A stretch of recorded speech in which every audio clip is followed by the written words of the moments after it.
High, সকলকে জানাই শুভ জামাই ষষ্ঠী প্রীতি শুভেচ্ছা ও ভালোবাসা। যা গরম পড়েছে তাই জামাইদের কিছু হালকাই খাওয়ানো ভালো, কি বলো?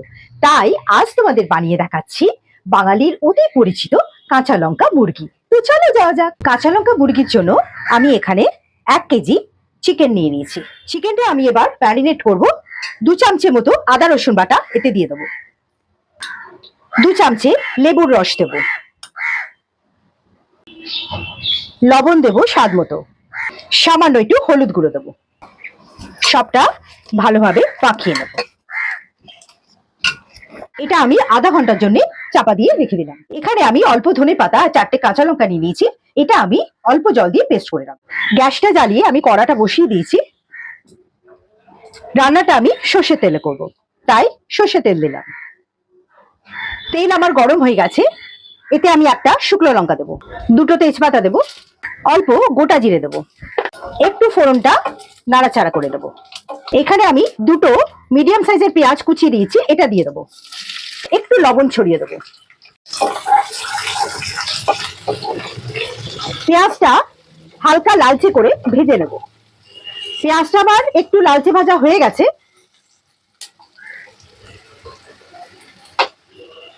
এবারে আমি ম্যারিনেটেড চিকেনটা এর মধ্যে দিয়ে দেবো।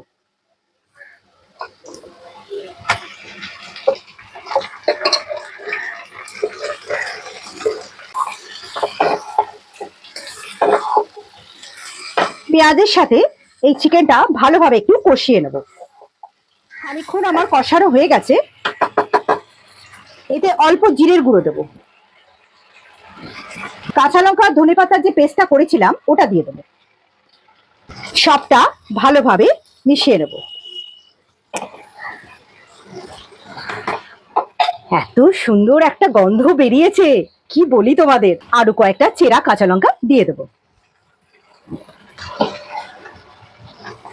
দেখো, চিকেন থেকে জলও ছেড়ে দিয়েছে আর খুব ভালোভাবে আমার চিকেনটা কষানো হয়ে গেছে। মশলা ধোয়া জল এতে ঢেলে দেবো। চাপা দিয়ে সেদ্ধ হতে। চাপাটা খুলে দেখি, মুরগির মাংসগুলো আমার সব সেদ্ধ হয়ে গেছে। শেষে অল্প আরেকটু লেবুর রস ছড়িয়ে দেবো, অল্প ধনে পাতা কুচি।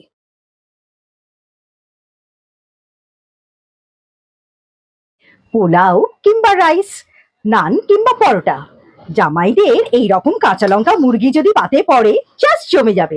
এবার আমি তোমাদের খেয়ে বলি কেমন হয়েছে। জাস্ট অসম।